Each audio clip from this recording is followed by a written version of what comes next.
Final Fantasy VII Rebirth has a huge variety of bosses with tons of different ways to defeat them. Today, we're going to be taking on Nattak. So, we here at Direct Gaming are going to show you how to actually counter each of the moves / avoid them, then show you a full run through of the boss itself. Now, in this battle, you get to play as Red 13 and Barret only, so make sure you have them updated in terms of their skills and abilities, aka the vending machines next to the benches, and the materia is updated as well. Right away, like every new battle, get an ATB bar filled so we can scan the boss. Remember, as always, that after scanning it, if you need to look back at the boss info, just simply hit the touchpad and you can see all the info again without having to waste another ATB bar. Right side is going to show you the weaknesses and immunities. On the left side, look for the highlighted text showing you both how to pressure and stagger the boss. Now, this boss can be a challenge mostly due to its second phase. In terms of weaknesses, there are no weaknesses for this boss, and in order to pressure the boss, you simply need to inflict enough damage. However, it's the second phase where all of those soul flames and statue debuffs really start to mess with you. So we're going to go over the first phase first, then we'll go over the second phase and how to survive that, essentially. Now, I won't lie, this battle took a couple of tries until I can finally win.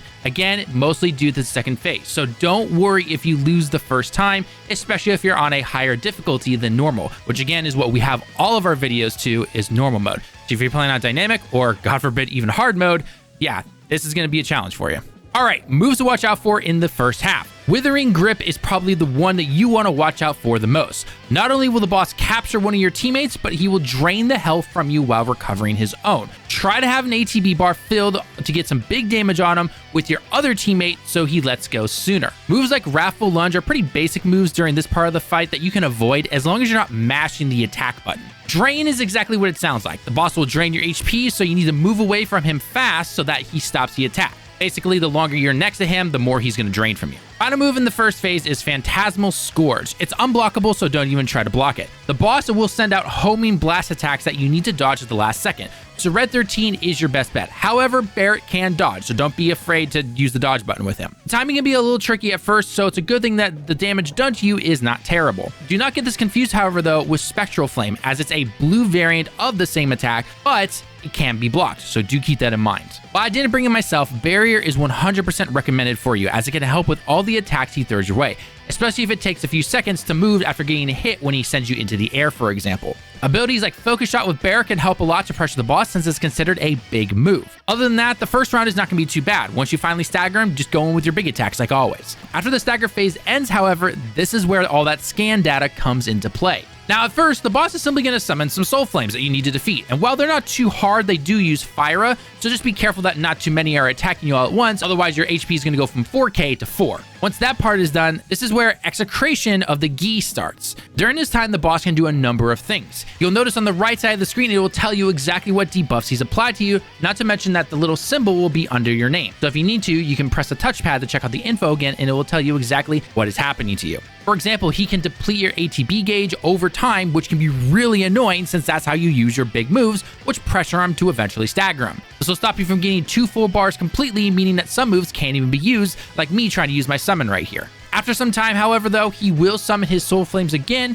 who you will then have to defeat. Luckily, the first set of debuffs seems to go away. So get those summons out if you need to, or those big moves that require 2 ATB bars. It is then after the second wave of soul flames where things get really crazy with multiple debuffs. I myself got the battlefield shrunk and my MP got cut in half, which is never fun, especially when trying to use something like Cure or Cura. During the time that all this is happening, you simply need to keep attacking the boss though until you can stagger him again. I know it doesn't sound like much of a plan, but that's kind of how it works. You have to work around the debuffs that he's putting on you to then pressure and stagger him to remove them and try to get some big damage on him. Speaking of the second stagger, after that happens, you need to get as much damage as you can because you're about to enter Final Death, or just simply Doom. Doom is exactly as bad as it sounds. You have a timer placed over your head that basically indicates when you will die. Plus, his attacks from the beginning seem to become more powerful now. However, this is not the time to panic. It's not a short timer, but you can't be slow during this time either. You need to hit him as much as you can with some of your big abilities, either solo or synergy abilities. If you're not that good at getting your ATB gauge filled,